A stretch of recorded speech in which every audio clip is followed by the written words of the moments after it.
What if the reason you haven't achieved success is because you're chasing the wrong thing? Think about when someone asks, what's your goal in life?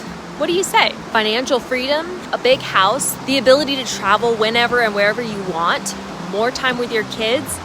Most of us list things that sound like good goals, but they're not really what we want. They're just what we think we need in order to feel how we actually want to feel. And that's a big problem, because if you're chasing the wrong goal, no amount of hustle will ever get you where you truly want to be. As women, we've been conditioned to measure success in a way that doesn't actually align with how we function. We're told that success means reaching certain milestones, hitting a financial goal, building a thriving business, balancing work and family like some kind of superwoman. But let's be honest, how many women actually feel successful once they get there? If making six figures was all it took to be happy, why do so many women feel exhausted, disconnected, and constantly like they're not doing enough? The problem is most of us don't take the time to figure out what we really want before we start working towards it. We set goals based on external expectations, and then we wonder why we lose motivation, burn out, or never feel satisfied. So let me ask you a different question. If you had already arrived, if you had everything you ever wanted, what would that life feel like? Close your eyes for a second and really think about it. What do you see around you? What do you hear? What does the air smell like? Does it have a taste? Now focus on your emotions. What do you feel in this vision? Is it peace? Is it security, excitement? Is it the ability to be fully present with the people you love? Is it waking up every morning, feeling energized with no stress weighing you down? This is the real goal. The tangible things, the money, the houses, the travel, they're just a means to an end. And if we don't recognize that, we spend our lives running after the means instead of the end result. And here's something even more important. As women, our energy fluctuates. What we need and how we function is not the same every single day. One week, we feel unstoppable, ready to take on the world, crush our goals, and be everywhere at once.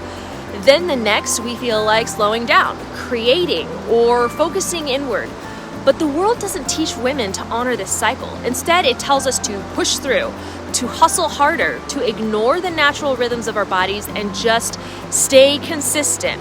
Which means if we're not crystal clear on what we actually want and how we function best, we end up designing a life that forces us to work against ourselves. So let's break this down. Imagine two women both saying they want financial freedom. That sounds like the same goal, right? But let's look deeper here. Anna wants financial freedom because she wants to feel secure. She wants to never have to worry about paying her bills, knowing her family is taken care of.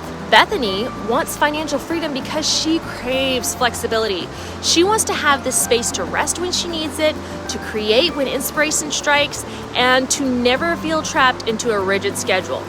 So if these two women follow the same roadmap to financial freedom, do you think they'll both be happy in the end?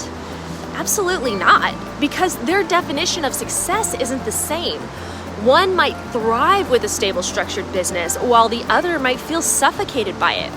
This is why so many women get stuck, burn out, or feel lost. They're following the wrong roadmap for the life they actually want. And here's where most women go wrong. We've been told that success follows a formula.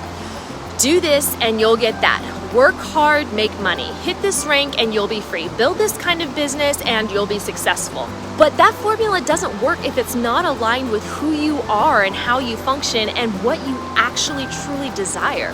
The key to real success isn't following a set of rules. It's designing a life that matches the way you function best. So how do you make sure you're on the right path? Number one, identify your core feelings of success. Ask yourself, what do I want my life to feel like every day? What emotions do I want to make up to? What emotions drain me and make me want to quit? Your real goal should be creating a life where you get to feel those emotions as much as possible.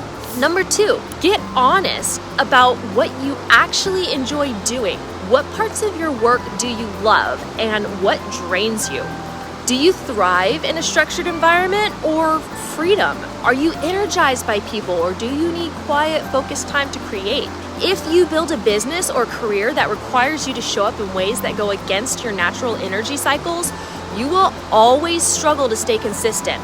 3, find a path that matches your unique way of functioning. This is where you start crafting your own path instead of following someone else's. If stability makes you feel at peace, create a business model that prioritizes steady, predictable income over risky opportunities. If it's freedom that fuels you, build a career that allows flexibility and space to create on your own terms. If deep connections matter the most to you, focus on work that lets you truly engage with people in a meaningful way. The point is, stop chasing generic success and start designing a life that works for you. Women are told we need to do X, Y, and Z before we can reach our dreams. But if we don't start experiencing the feelings of our dreams now, we'll never actually feel like we've made it, even when we do. So stop chasing a life that you don't even want. Success isn't about following the rules. It's about knowing what you want and making sure everything you do is moving you towards that. Because when you do that, you're not just working toward your dream life, you are already living it.